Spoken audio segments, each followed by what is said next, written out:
The Alpha and Omega construction and the St. Timothy constructions were included in the top 15 flood control contractor list by President Ferdinand Marcos Jr. On the SEC papers, ibang owners and composition of the company, but in actuality, alam naman na lahat na iisa lang ang may-ari nito. Alpha and Omega, St. Matthew, St. Timothy, and St. Gerard Construction Corporations were registered in the SEC and pick up with different addresses, but all in Pasig City. However, in the 2022 case of St. Timothy et al. Versus the BIR, with CTA case number 10472, iisa lang ang address nilang lahat. Number 35 Tatco Compound, Jacinto Street, Malinaw, Pasig City. Now, my question for Pickup is this. For Pickup and the SEC, do you agree that there is material misrepresentation? Saan sila hahabulin kung iba-ibang ginagamit na address? Mr. Chair, may I request my Executive Director to answer? Attorney.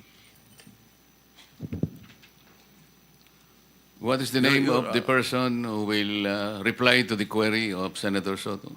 Your Honor is Attorney Herbert Matienzo, the Executive Director of the Philippine Contractors Accreditation Board. You are the chairman. You cannot answer for that. Engineer Daka, you come in with very strong credentials. As a matter of fact, friends of mine have been calling me, telling me that you are a man of honesty and integrity. Why are you pointing to your executive director? Our Executive Director runs the day-to-day activities of PCAB, Your Honor. Was he administered the oath? Not yet. Mr. Chairman, may we ask that the person that Engineer Dakay would like to answer be administered the oath? Before we continue, Senator Soto, let me just acknowledge the presence of Senator Risa Ontiveros and Senator Morning, Annie Chair. Marcos. Where is he? Administer mo. You swear or affirm to tell the truth, the whole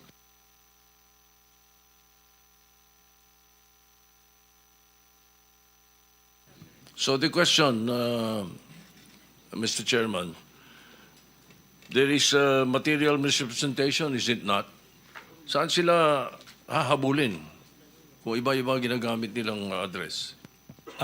Good morning, sir. I would like just to confirm, sir, that we are unaware of the CTA case filed by St. Timothy in the Court of Tax Appeals. In that regard, sir, we will check onto this, sir, and verify po the address that was in our database. But considering, sir, that the address that was given to us remains to be there, sir, then... You are allowed to sit down, please.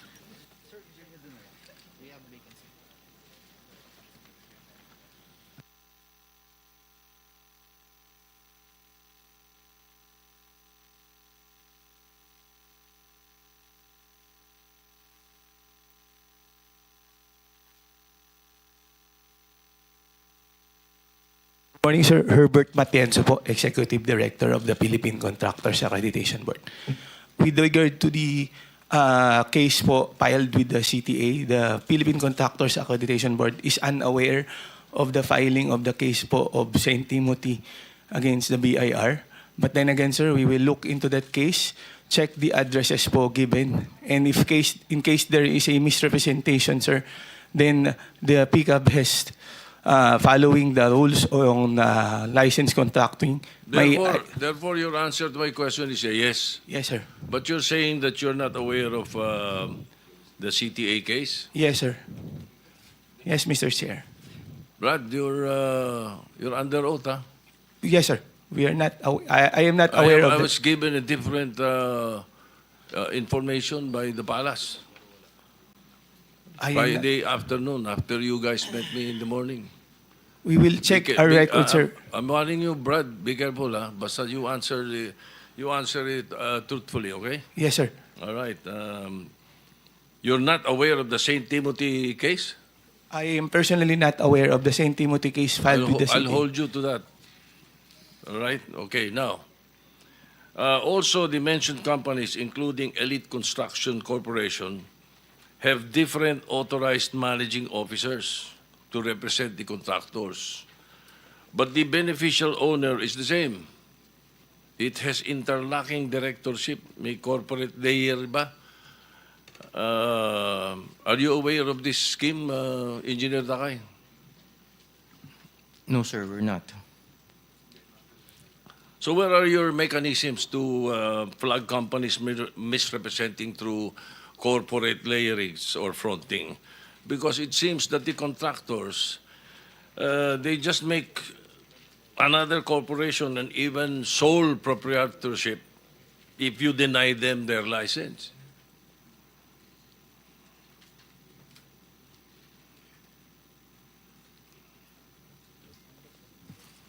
Actually, Your Honor, we operate on the presumption of regularity. We have a checklist of documents that they have to submit via an online portal, and these are evaluated for actually their style and substance.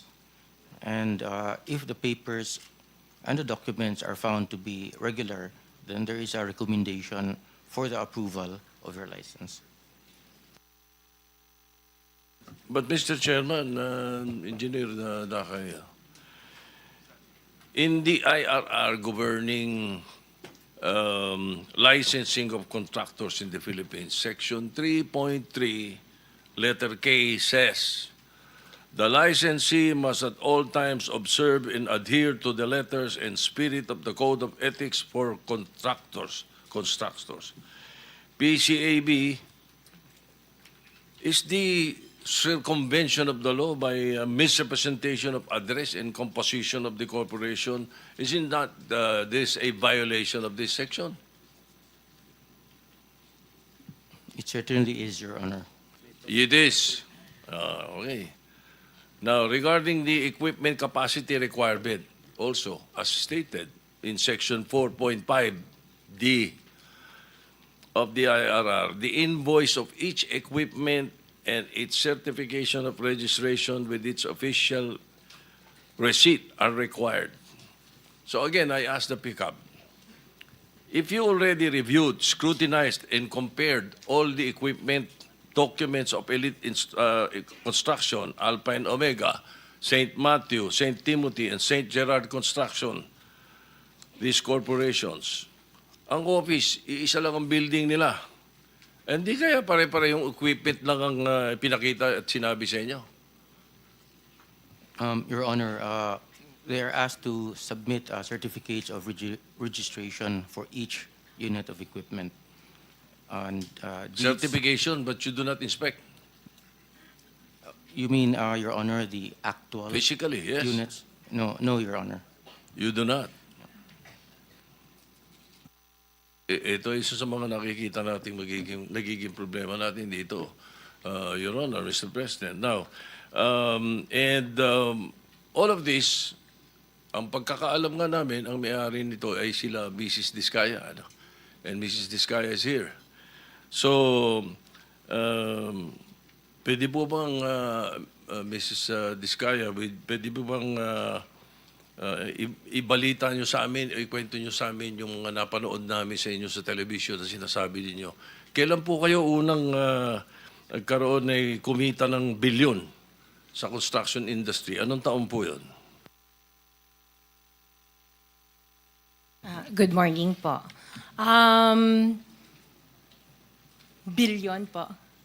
Opo, kwento nung, narinig po namin sa television, sinasabi nyo sa interview nyo dahil tinanong kayo kung anong naging gateway para gumanda ang buhay nyo. Sabi nyo kayo hindi naman nakakaangat nung araw. At tapos sabi ninyo ay noong DPWH na kami.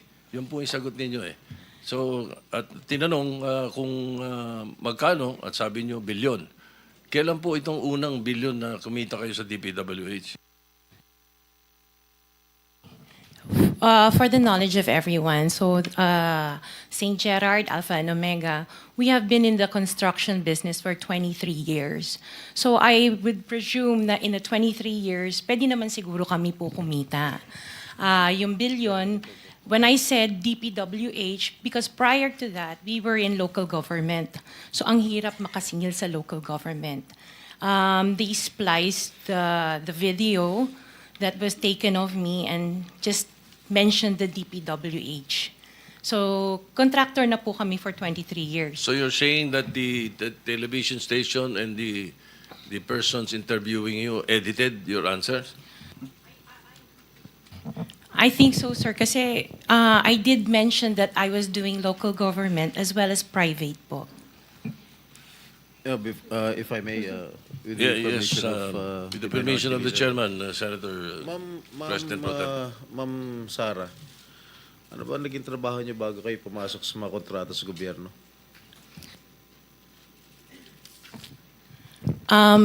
My father was a contractor before. Nangongontrata rin Pero siya? yes po, Nangongontrata for, rin sa for DPWH? LGU po. LGU. And then ako, I worked sa ibang bansa. Yun po. Anong work mo sa ibang bansa? I was a dental receptionist and an orthodontic nurse. So you are a doctor? Nurse? No po. Yung asawa mo, ano trabaho? He works sa isang development corporation. And him and his brother were parang private contractors sa subdivision namin. Paano kayo, how were you enticed to join the mga kontrata sa TPWH? Who influenced you? Wala naman po. Nakita namin on PhilJeps na may mga projects na pwede palang mag-join. So we joined the bidding na we know that we were qualified for. All right, Mr. Chair, I would like to reserve all my questions if my turn comes already. Thank you, Mr. Chairman, to continue. Senator, Mr. Chairman. Mr. Chairman, Okay, with the permission of Senator Minority Leader. Soto, the Minority Leader. Ma'am, very clear man yun sa video na sinabi mo. Kung kailan kayo kumita ng malaki, sabi mo, noong nag-DPWH na kami. Ngayon, gusto mong i-attribute yung wealth ninyo going back noon pa sa tatay mo, noong nagsimula kayo ganon. Pero very clear, the video won't lie. Sinabi mo, noong nag-DPWH na kami. Yes po. So, kailan ba kayo nag-DPWH? Parang sometime in 2012, nag-start kami with DPWH. Can you be definite with your answer? Parang 2012? Oh, please, because you're under oath, please. Yes po. Make sure of your answers. Sometime in 2012, we started with DPWH. We started with joining biddings. Pero prior to that, we were with local government. Yung mga flood control projects, kailan kayo nag-engage ng flood control projects sa DPWH? Siguro mga 2016 onwards. Please make sure of your answer. Yes po, 2016 onwards po. 2016 onwards? Yes po. 2016 onwards. May follow-up Yeah, yes, ka sir. ba? Yeah, Okay. Go ahead, sir. Go ahead. All right. Kasi based on your... Una sa lahat, would like to clear the reason that we're asking you this, and centering on you at the start. Ganon din ang gagawin namin takbo doon sa ibang mga kontratista rito na naibitin natin na nasa top 15 ng presidente. Nasa top 15 ng presidente, may mga flood control projects, mayroong guni-guni, mayroong ghost, mayroong nagawa, may nagawang palpak, okay, may nagawang tama. Ngayon, tapos marinig namin yung kwento sa television na tungkol doon sa sinasabi nyo na napakarami ninyong kinita at ika nga sa DPWH to 2016 kayo nag-umpisa sa DPWH. Pero yung mga pinakitang mga sasakyan ninyo ay 2022, 2025, 2024. So, lately, yung matindi, hindi po ba, na mga income ninyo? Mga anong taon kaya sa tingin ninyo? What year would you say that you were able to engage or be able to get projects from the DPWH for flood control projects? What year? Yun nga po, nag-start kami makakuha ng pailan-ilan, pero 2016 po onwards. Po. Yes. 2016 onwards.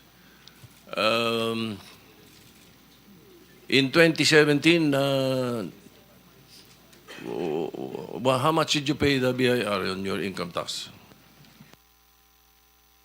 Sorry, I don't have the data on me right now kasi I have an accountant that handles that po. Pero I can get it for you. If Yes, please. May we request that Yes po. we find out how much your income taxes were paid from that time, 2016 to the present. No? Okay po. All right. Now, Mr. Chairman, in 2015, St. Gerard, which you own also, no, Mrs. Discaya, was suspended by the DPWH. In 2020, they were blacklisted by the DPWH. However, St. Gerard's pickup license was renewed and is valid from July 1, 2023 to January 28, 2026. For St. Timothy, which you also own, it was found out by the President that the 2023 Bulacan River project amounting to 96.4 million was deemed completed even in more than 200 meters of revetment were not built. St. Timothy's pickup license was also renewed 2025 to 2027. So, Engineer Takay, what is the basis for the renewal despite the issues in their previous projects? Sir? Mr. Chair? Engineer Takay, can you not answer? You're the chairman. Bakit itong executive director ang pinasasagot niyo na pinasasagot? Yeah, the blacklist that was issued by the DPWH, Your Honor, has certain time limitations. So, once a notice that the project has been completed, then the blacklist is lifted. And PICAB actually limit of responsibility is we can only institute disciplinary action upon a complaint or a verified violation. Ibig sabihin, pag walang nagko-complain, sige lang na sige. Mr. Chair. That is the limit of our responsibility, Your Honor. The IRR, Section 4.2, states that disqualification under letter CA, involvement in any construction, malperformance of grave consequence, PICAB, under this section, hindi sila, are they not disqualified for renewal? The blacklist, Your Honor, is issued by the DPWH. If the blacklist is lifted by the implementing agency, then their licenses can be renewed. However, we also have another mechanism that if there is a verified complaint or complaint from the LGUs or from the implementing agency, then we hear the case and then apply the penalties that are commensurate to the offenses that are being committed. For example, Your Honor, the DOLI reports to us a lot of infractions that are committed by contractors, such as unlicensed contractors implementing construction work, unsafe practices resulting in the death of people in the workplace, and we act upon that immediately. In fact, Your Honor, we submitted, upon the request of the BIR, we submitted last July 25 our transmittal regarding the request for the documents of the construction group of Discaya, because if and when the Bureau finds out that their papers are not actually compatible to the papers that are submitted at the PCAB, then we will suspend or revoke all of their licenses automatically, because there is now complaint. And we have communicated with the Bureau. In fact, I have met with Commissioner Lumagi once, and we have responded to their letter. And along with our letter, we have submitted reams of documents for the Bureau to review, Your Honor. Mr. Chair, Mr. may Chair, I with the Wait, before permission of the Minority Leader. before we proceed, let me acknowledge first the presence of our Majority Leader. A quick question, Commissioner. Yung imposition ng suspension is Section 99 ng RA 12009. Blacklisting is under Section 100, correct? Pareho namang nalilift ang suspension and blacklisting. There's no problem there because it's in the law. I think the trajectory of the Senator Soto's question, kung paano natin madidisiplina. Why don't you, for example, resort to Section 101 of the same Republic Act? Kasi dito sinasabi niya, imposition of blacklisting with perpetual disqualification.